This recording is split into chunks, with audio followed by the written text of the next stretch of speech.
हाय, मी कोकणची कन्या सपना. तुमच्या सगळ्यांचं स्वागत आहे आपल्या यूट्यूब चॅनलमध्ये. आज मी तुमच्यासोबत अंड्याची रेसिपी शेअर करणार आहे वेगळ्या पद्धतीने. म्हणजे डोक्यात आलं की अशी बनवूया एक रेसिपी. अंड्याचे भरपूर असे रेसिपी मी तुमच्यासोबत शेअर केलेले आहेत, पण ही थोडी वेगळ्या पद्धतीने मी बनवणार आहे, तर मी ती तुमच्यासोबत आता शेअर करते.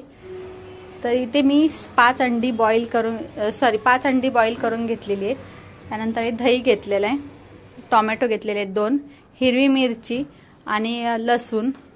तर हे सगळं मी आता हे बारीक करून घेते आणि थोडंसं आलं घेतलेलं आहे. तर हे सगळं आता एका मिक्सरच्या भांड्यामध्ये टाकते. कोथिंबीर पण घेतलेली, हिरवी मिरची, लसूण आणि टोमॅटो घेतलेले. तर चांगली त्याची प्युरी करून घेतली. ही बघा, ही अशी मस्त अशी प्युरी झालेली आहे.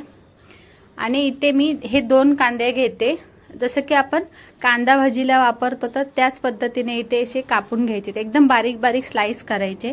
तर वेळ न घालवता आपण आता रेसिपीला सुरुवात करूया. म्हणजे आता फोडणीची बाकीची तयारी करून घेऊया. इथे अर्धी वाटी दही घेतलेलं आहे. तर दह्यामध्ये जे आपल्या घरामध्ये मसाले असतील, लाल मसाला, त्यानंतर हा म्हणजे मालवणी मसाला आहे, शिरसाट मसाला, जे की मी डेली वापरते तेच मसाले आहेत, आणि हळद. जे सगळं साहित्य घेतलेलं आहे ना, तर ते मी सगळं डिस्क्रिप्शन मध्ये देईन, ते तुम्ही नक्की चेक करा आणि अशा पद्धतीने तुम्ही रेसिपी बनवून बघा. तर खूप मस्त लागते रेसिपी. आता सगळे बोलतील की ही कॉम्बिनेशन म्हणजे आपण दही अंड्यासोबत खायचं नसते, पण ही जर तुम्ही रेसिपी बनवून तरी बघा, मस्त एकदम भारी होते रेसिपी. तर इथे एका कढईमध्ये मी ही जी तुम्हाला सांगितलेलं आहे मागच्या टायमिंगला, मी मागच्या वेळेला सांगितलेलं आहे की मी ही नॉनव्हेजसाठी आता वापरायला चालू केलेली आहे, कारण की मी ऑनलाईन वापरलेली, तर त्यामुळे त्याचं मला जरा खराब निघाली. तर गॅसवरती कढई ठेवली, कढईमध्ये तेल टाकलं, कांदा चांगला भाजून घ्यायचा. त्यानंतर जी प्युरी बनवलेली आहे तर ती पण टाकून घेतली. जे सगळे मसाले घेतलेले आहेत, तर मसाले थोडे इकडे वेगळे जास्त घेतलेले, थोडंसं स्पायसी बनवणार आहे. जे दह्यामध्ये पण आपण मिक्स करून घेतलेले मसाले आहेत, तर ती थोडंसं पहिल्यांदा ह्याच्यात उकळी आली ना की मग ते सगळं दही टाकून घ्यायचं आणि नंतर मग चांगलं असं मिक्स करून घ्यायचं. आणि मस्त अशी झटपट होणारी रेसिपी. अंडी फक्त बॉईल व्हायला थोडा वेळ लागतो, बाकी काय वेळ नाही लागत. आणि थोडंसं पाणी, तुम्हाला जर जास्त घट्ट हवी असेल तर घट्ट बनवायची. 5 मिनिटानंतर झाकण काढते.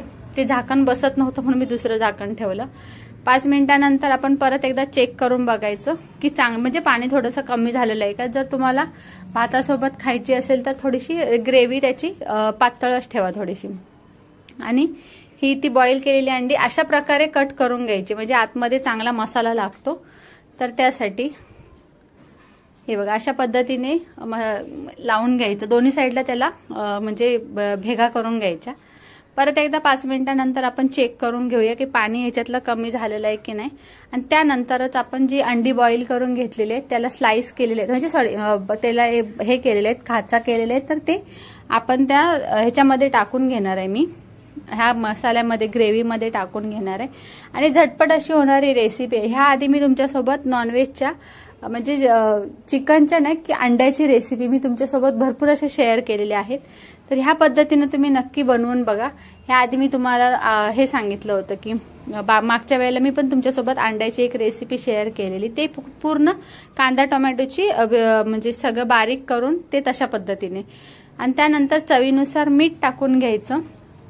आणि मग लास्टला आपण ही बॉईल केलेली जी अंडी आहेत तर ती सगळी मस्त अशी मिक्स करून घ्यायची. आणि थोड्या वेळ नंतर परत झाकण ठेवून द्यायचं. आणि सगळीकडे मसाला लागेल. आणि थोडीशी एक 5 मिनिटानंतर आपण इथे 5 मिनिटासाठी इथे झाकण ठेवून देणार आहे. आणि त्यानंतर परत एकदा चेक करणार की अंडी चांगली शिजलेली. अंडी तर शिजणारच, पण मसाला तुम्हाला जर जास्त घट्ट आवडत असेल तर घट्ट ठेवा, म्हणजे ग्रेव्ही. आणि पातळ आवडत असेल तर पातळ ठेवा. थोडंसं तेल माझ्याकडून जास्त पडलेलं आहे, तर तुम्ही तुमच्या म्हणजे अंदाजाने टाका. चवीनुसार मीठ टाकायचं. आणि भरपूर अशी वरतून मस्तपैकी अशी कोथिंबीर टाकायची, मस्त अशी कोथिंबीर टाकायची. आणि आपली झटपट होणारी अशी रेसिपी अगदी अर्ध्या तासामध्ये होणं, म्हणजे अर्धा तास म्हणजे अंडी बॉईल करायला लागतात म्हणून अर्धा तास. गॅस बंद केला तर इथे आपली अंडा म्हणजे वेगळ्या पद्धतीने अंडा दही करी असं बोलू शकतो. तर ही मस्त अशी रेसिपी रेडी झालेली आहे. तुम्हाला कशी वाटली नक्कीच मला कमेंटमध्ये सांगा. आवडलीच तर लाईक शेअर सबस्क्राईब नक्की करा, शेअर सुद्धा करा. आणि अजून देखील मला तुम्ही इंस्टाग्रामला फॉलो केलं नसेल तर इंस्टाग्रामला फॉलो करा, कोकणची कन्या या पेजला. आणि तुम्हाला ही रेसिपी कशी वाटली मला कमेंटमध्ये आठवणीने सांगा. तोपर्यंत भेटू नवीन व्हिडिओमध्ये. Bye bye. आणि ही मस्त अशी तुम्ही भाकरीसोबत चपातीसोबत सर्व करू शकता. मस्त अशी अंडा करी रेडी झालेली आहे.